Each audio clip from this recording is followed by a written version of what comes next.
BookCast FM, bringing books to life one cast at a time. Welcome, everyone, to this deep dive. This is where we take the sources you're interested in and really pull out the core ideas, the stuff that, clicks. We aim for real understanding without just drowning you in information. And today, wow, we're tackling a really big one in psychology. Carolus Dweck's Mindset, the new psychology of success. Yeah, this book it's genuinely influential. Dr. Dweck's work out of Stanford, it's really shifted how a lot of people think about, achievement, potential, learning. Absolutely. It feels like it offers this really useful lens for anyone who wants to learn faster, maybe grow more effectively, whether that's career stuff, personal life. Or just understanding people, yeah. It's foundational. So our mission today isn't just a quick summary. We want to really dig into these core concepts, these mindsets Dweck talks about, and see how they actually play out. So you walk away with something genuinely practical. Exactly. And the whole thing really hinges on these two contrasting ways of thinking she identifies. The fixed mindset and the growth mindset. Right. So the fixed mindset, in a nutshell, is this belief that your basic qualities, like your intelligence or your talent, they're just sort of fixed traits. You've got a certain amount, and that's kind of it. You either have it or you don't. Pretty much. That's the vibe. People with this view often feel this need to prove themselves, maybe avoid challenges where they might look bad. Okay, so the growth mindset must be the flip side of that coin. It is, yeah. The growth mindset is based on the belief that your basic abilities, they can be developed through, dedication, hard work, learning from mistakes. It sounds much more dynamic, optimistic, maybe. Definitely. It's about potential and development. And Dweck argues pretty convincingly that this growth mindset leads to, higher achievement and more resilience when things get tough. Okay, let's get into it then. Chapter 1, the mindsets. Where does she start? What's the bedrock idea here? Well, she explains that these mindsets aren't just fleeting thoughts. They're more like fundamental beliefs about ourselves. Yeah. Self-theories, she calls them. Deeply held ideas about who we are and what we're capable of. And she contrasts how they operate. Yeah. For the fixed mindset, there's often this urgency to prove yourself. Like you constantly need to show how smart or talented you already are. Right. Okay. Which sounds stressful. It can be. Whereas the growth mindset is characterized more by a passion for stretching yourself. The focus isn't on proving, it's on, improving, growing. There's that quote, becoming is better than being. Exactly. That perfectly captures the growth mindset, the journey, the learning. That's the valuable part, not just arriving at some fixed state of being good at something. So if you're stuck in that fixed mindset, how does failure land if you're trying to prove yourself? Oof, yeah. Failure can feel catastrophic. It's not just, I failed at this task. It can feel like I am a failure. Because if your abilities are fixed, then failing seems to confirm you just don't have what it takes. Whereas the growth mindset sees it differently. Totally. Failure is more like data, information. It's a sign you need to try harder or try a different strategy or just keep learning. It's part of the process, not a verdict on your worth. Okay, moving into chapter 2. Inside the mindsets. This is where she digs into the practical effects, right? How these beliefs shape our reactions. Yes, exactly. So think about challenges. Someone operating from a fixed mindset often shies away from them. Why? Fear of looking bad. Precisely. Fear of exposing a limitation they believe is permanent. So failure isn't just an outcome, it gets internalized. I failed, therefore I am a failure. And success then becomes validation. Yeah, often the only validation of their inherent worth. And you also see this avoidance of effort sometimes. Wait, why avoid effort? Isn't effort good? Well, in a fixed mindset, the thinking can be, if I was truly talented, this would be easy. So needing to try hard feels like evidence you lack that natural gift. They might prefer tasks where they know they can succeed easily. Wow, okay. That's a tricky loop to be in.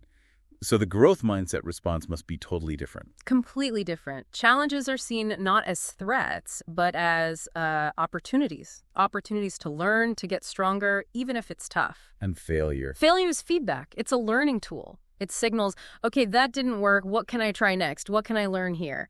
Effort isn't seen as a negative sign at all. It's the path forward. Exactly. Effort is the path to mastery. Mistakes aren't something to hide. They're necessary steps. So people with this mindset actively seek out challenges sometimes because that's where the growth happens. Effort is a strength. And Dweck connects this to the kinds of goals people set, right? Performance versus learning. Yes, that's a really key distinction. Fixed mindsets often lead to performance goals. The main aim is to look smart, avoid errors, get positive judgment from others. It's about validation. Driven by that fear of looking inadequate. You got it. But growth mindsets are more aligned with learning goals. The desire is intrinsic to actually get better, understand more deeply, master new skills, even if you stumble along the way. And that must affect self-esteem, too. Huge impact.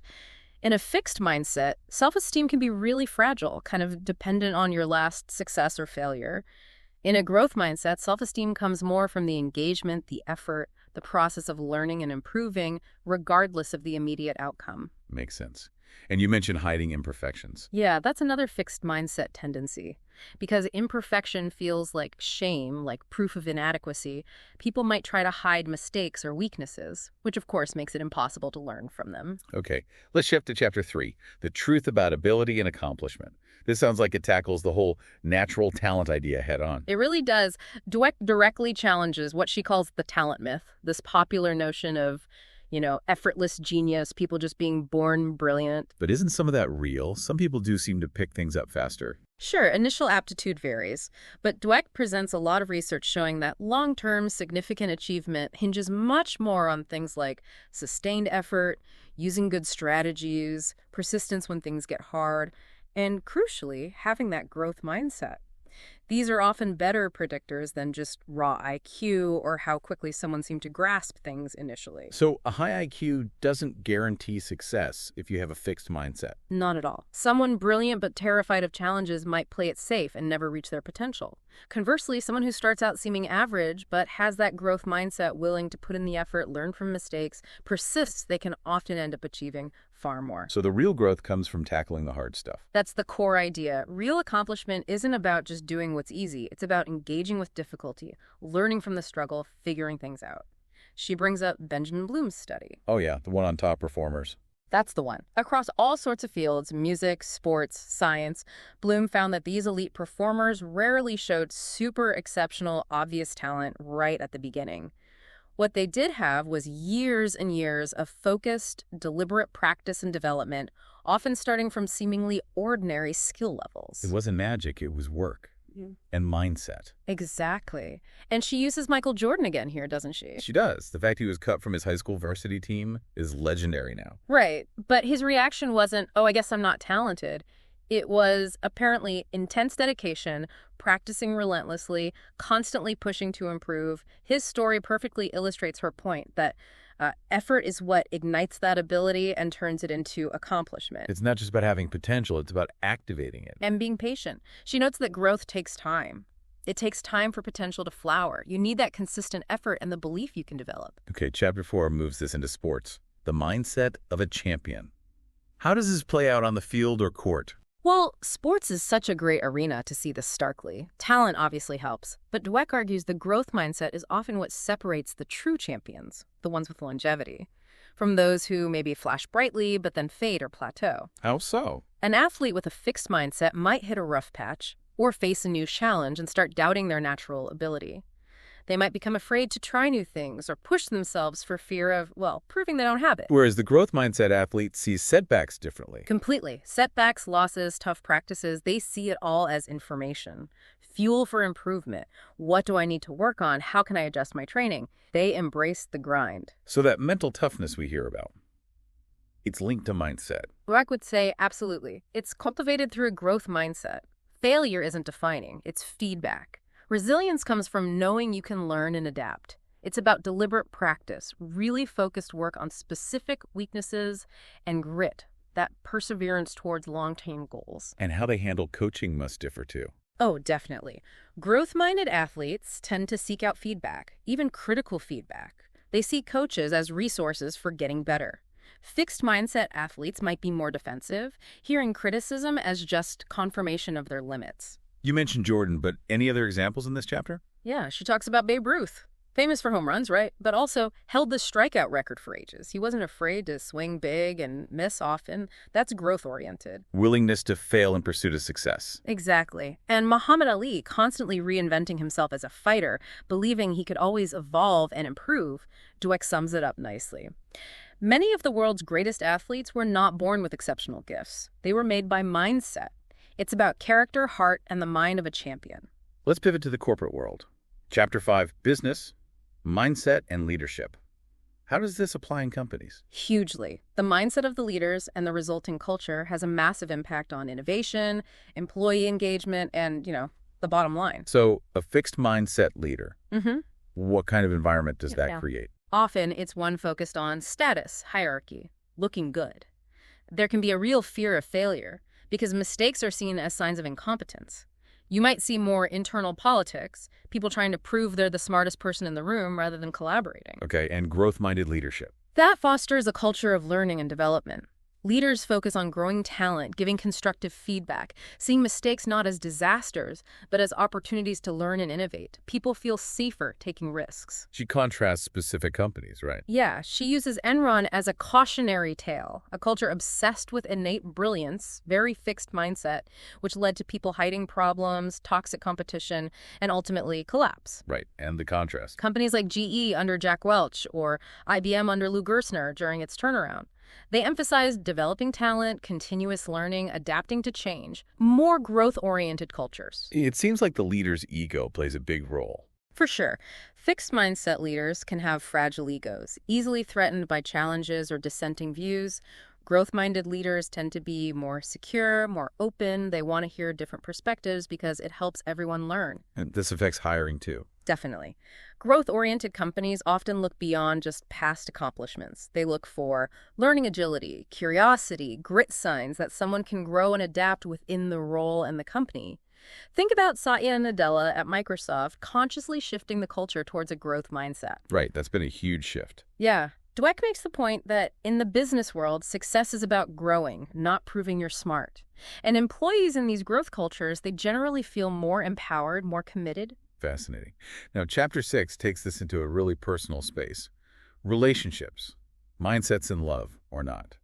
How does mindset affect how we connect with others? It's quite profound, actually. Our basic beliefs about whether people can change really shape how we navigate relationships, romantic ones, friendships, family. So, a fixed mindset in relationships, what does that look like? It often involves believing that personality traits, both yours and your partner's, are pretty much set. That's just the way they are. This can lead to a kind of everything or nothing thinking. Meaning conflicts or problems are often seen as signs of fundamental incompatibility. Like, if we argue about this, maybe we're just not meant to be. There's less belief in the possibility of working through things and growing together. So the growth mindset is more optimistic about relationship challenges. Much more. It's grounded in the belief that both individuals and the relationship itself can evolve and improve. Effort, communication, understanding these are seen as tools for growth. Conflict isn't necessarily a fatal flaw. It's an opportunity to understand each other better and strengthen the bond. And blame versus responsibility. Big difference there, too. Fixed mindset often leads to blaming the partner or oneself when things go wrong, seeing it as a fixed flaw. Growth mindset fosters more of a sense of shared responsibility for working through issues. What about idealization? Does that fit in? Yeah, Dweck suggests the fixed mindset can lead to idealizing a partner initially, setting up unrealistic expectations. Then, when normal human flaws appear, it leads to disillusionment. The growth mindset is better at embracing imperfection, understanding that love is a process, something you build and nurture, not just find perfectly formed. She has that quote about great relationships having conflicts. Right. Just as there are no great achievements without setbacks, there are no great relationships without conflicts. It normalizes the struggle as part of growth. And she also debunks the fixed mindset myth of expecting your partner to just know what you need mind reading. Ah, yes. Communication is key. Communication, she argues, is the real path to intimacy, which requires effort and learning, very growth mindset. Okay, Chapter 7 feels really important. Parents, teachers, and coaches. Where do mindsets come from? How do we actually develop these beliefs? This chapter really highlights how much our early environments and key figures shape our mindset. It's not inherited, Dweck stresses. It's taught, often unintentionally, through the messages we receive about our performance, our mistakes, our effort. Especially through praise, right? That was eye-opening for me. Absolutely. The distinction between person praise and process praise is critical.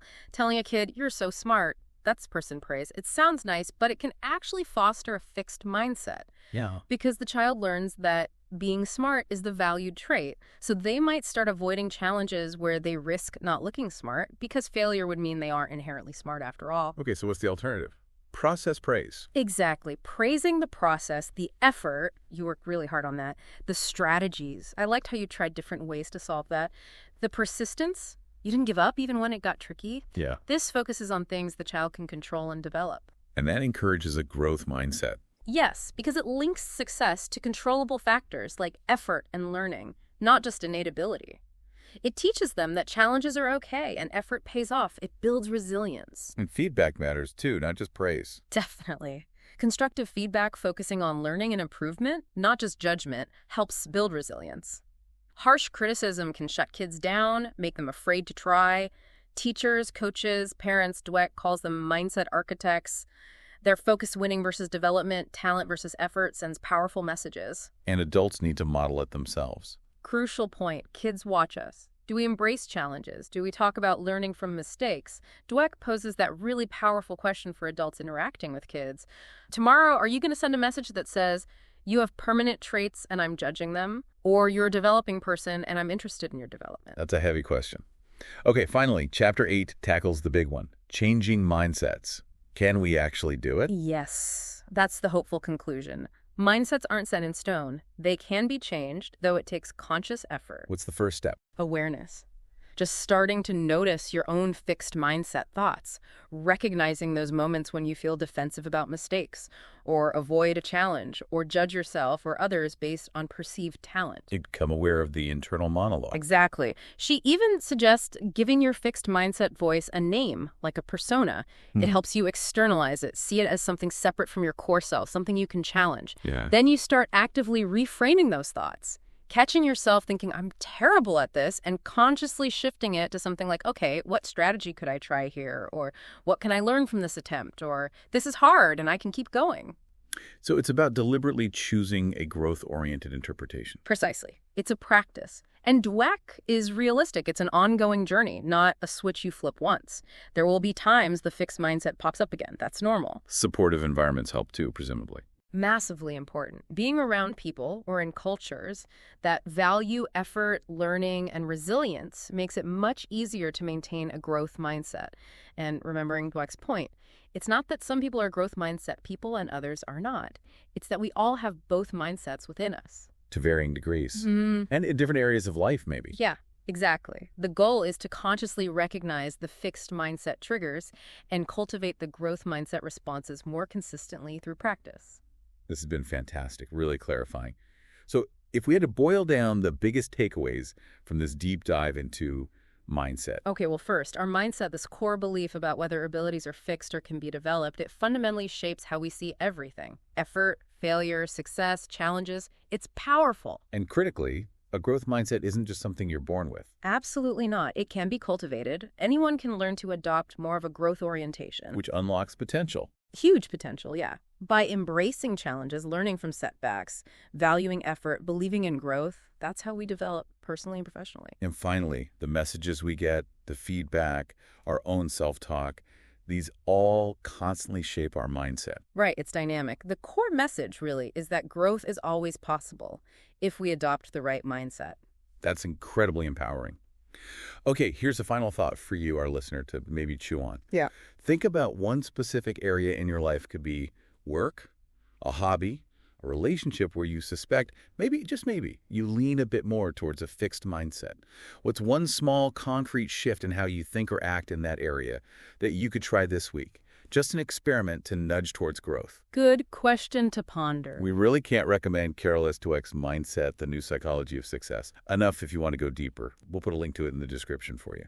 Thank you so much for joining us on this deep dive. Yeah, thanks for listening. BookCast FM, bringing books to life one cast at a time.